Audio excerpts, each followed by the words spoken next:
Welcome to our LPPD Principles and Practices video series. In this video, we will learn how putting people first created a resilient, inclusive, continuous improvement culture that dramatically improved performance at the Cleveland Clinic, Boeing Aerospace, Ford Motor Company, and Herman Miller. In the Lean community, we look at product development as a socio-technical system made up of people, processes, and technology. And these elements are interdependent, meaning that a change to one of these elements has implications for the others. But by far, people are the most important of these elements. People bring the system to life. They provide the energy, the innovation, and the capability of the system. They determine your success. Consequently, the principle of people first should be woven into every aspect of your development system. In our first story, Dr. Lisa Yerian, physician and Chief Improvement Officer for the Cleveland Clinic, shares how they created a culture of improvement where every person is capable, empowered, and expected to make improvements every day in an organization where the product is saving lives. I really came here 17 years ago as a practicing surgical pathologist. And through my work in the laboratory, I started to get involved in activities to solve problems. And I had this sort of Groundhog Day-like experience of we would get together, talk about the problem, we'd have a whole bunch of ideas of what we were going to do, and then we'd all walk out of the room. And then 2 months later, we would find ourselves back in the room with the same group of people trying to figure out how to solve the same problem. So I had a crucial conversation with my leader at the time, and we talked about the fact that even though we had had some process improvement in our organization for several years, we really hadn't changed the culture. And we needed to change the culture. We needed every single person every day to be involved in process improvement and solving problems and driving improvement. So what really is the problem you're trying to solve? And why does it matter? Why should we spend our time working on this?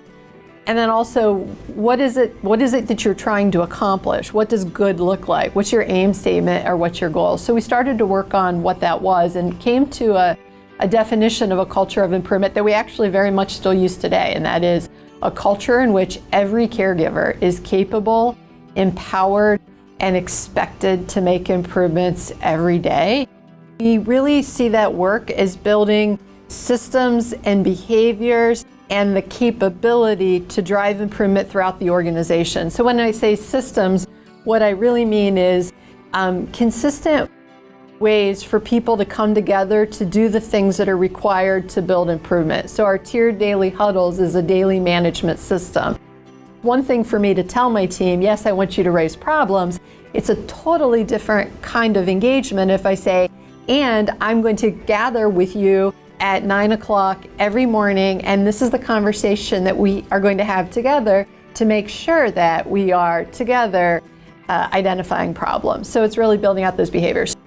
We also do a lot of capability building. So when we say, okay, we want you to have a culture of improvement, that requires some capability to actually improve. So that can range anywhere from the ability to talk about problems openly in a way that's not dramatic or threatening or scary. And it can also include things that are much more technical and complicated, like doing data analysis or root cause analysis or prioritizing countermeasures to make sure we can solve those problems that we are now able to talk about openly. We created an environment in which it was not only okay to talk about problems, it was okay to talk about the fact that you didn't know how to solve your problems yet. And we created a combined experience that included the struggles of problem solving, right? It's hard, it's difficult, it's frustrating, but the ability to work through those so that you can see that you can work through those. You build some confidence, you build some resiliency, and then you also have the experience of, look what we have accomplished. And it's that combination of the struggle and the excitement that I think really makes people want to do it again, able to do it again, capable of doing it again. And so as we started down this work, I thought that we would deliver results, but I wasn't prepared for what this experience would mean for people. And so one of the things we talked about as a leadership group, and we pull together hundreds of leaders across the organization, and we talk about, you hear things and you're going to have a reaction, right? You might have an emotional reaction, and the team can see that and sense that. So what do you do? How do you manage it? And so I created a PowerPoint slide where I stepped through, this is a strategy to manage that. Stop, take a breath, say thank you. And then that becomes your cue to the desired behavior, which would be, asking the next question, which might just be, can you tell me more about that? I think people first is really about respecting and valuing people and helping them achieve their fullest potential. In our second story, Alan Mullaly, Principal Architect and Chief Executive Officer at both Boeing Commercial and Ford Motor Company during historic turnarounds, explains why people-first leadership is key to leading path-breaking development programs and iconic corporate turnarounds. I've learned over the years are the essential part of the management system, and a few of them are, it's all about people. That's where the people first comes from. Everybody needs to be included, and it's so important to come together around a compelling vision for the product, the strategy for achieving it, then of course the relentless implementation plan, which as you mentioned is the business plan review meeting every week. But on top of that, clear performance goals are really important. Facts and data. We care, of course, what everybody thinks, but we want to know what the data is that everybody's looking at, because we're inventing this great product. Also, the behaviors. So there's the process part, and then there's the behavior part, where everybody knows the plan, they know the status, know the areas that need special attention. And we actually color code the charts so that we can easily see what's on plan, an issue we might have, that we have a workaround, and also maybe an issue that we don't have a plan for. Attitude is really important. Propose a plan, positive, find a way, respect each other, listen to each other, and trust this process of working together. And the last one is really around have fun and enjoy the journey and each other. There's just nothing more fun than creating value for the people of our world with these great airplanes. The corollary to that is never a joke at anybody else's expense, because it's never funny.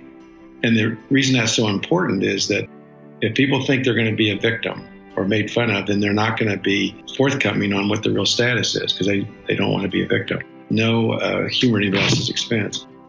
People first means love them up. Absolutely love up all the participants, meaning that it's appreciating that they are part of a bigger vision to create something very special, to create value for people. In our case, we've dedicated our life to safe and efficient transportation, and a strategy for achieving it, and then a working together process to achieve it. And so we want everybody's hearts and minds, not only their technical capability, but they are part of the team. They are human beings. They deserve to be appreciated, to be loved, to know what the plan is, to know what the status is, because they're going to be able to do their best work and then feel that satisfaction of meaningful accomplishment. Well, it's amazing because, as you know, that those principles and practices in the management system, as I've shared with everybody, that's really what I know. And I learned that from an early age, as you asked about, but all the way through all the airplane programs. And so when I was asked to be the CEO of Boeing Commercial Airplanes, I just implemented the very same working together management system, including the process and the behaviors. Managing a business has all the same characteristics as managing a program, because we need to make products and services that people want and value, and improve our quality and our productivity every year. And if we do that, we'll be able to profitably grow. In our final story, Jill Miller from design icon Herman Miller shares an example of their commitment to people development through the story of their globally benchmarked leadership development programs. For people that aren't familiar with Herman Miller, we are a furniture manufacturer, but we also are an organization that really looks to, I think, make a difference in people's lives through the power of great design. The Bridge program is designed to develop facilitators, which, if you're familiar with Toyota, that's what we would call the team leader level of the organization.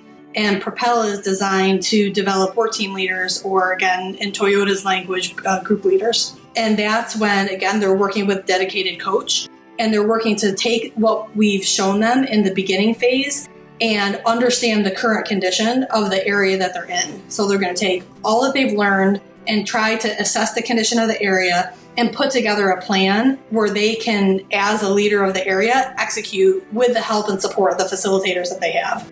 They write a plan each week, and then they go through the learning that they're supposed to. And then they go through a reflection where they talk about, here was my current condition, here was my target condition for the end of the week, here was my plan to get there. One of the key things is around selection. Really make sure you're thinking about the types of characteristics that are important to make someone not only successful in the role, but successful within the organization. I think another piece to consider is the value of learning in a different environment. And again, the growth that the students get when they're forced to go out of their comfort zone. They can't rely on their knowledge and their relationships that they had in their home environment, but instead have to rely on the new skills and behaviors that they're being taught in development. I think another key thing is to make sure that the learning is connected to a business need within the area. It's really important that we can leverage the investment that's being made in the person's development and be able to connect that to a business need in that area and have them direct their improvement activity in a way to improve the condition and close the gaps that exist in that area. When you hear their stories and you hear them program after program, and there's a lot of similarities, it's really touching.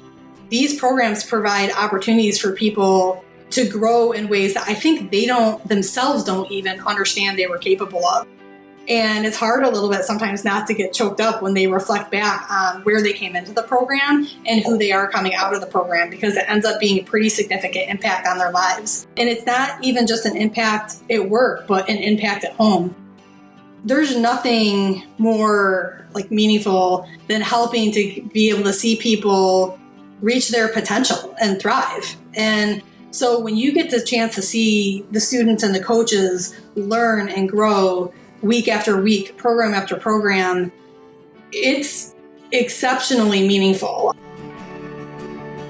I hope these stories have inspired you to put your people first in order to improve your development capability. Thanks to our learning partner organizations for sharing their stories, and thanks to you for watching.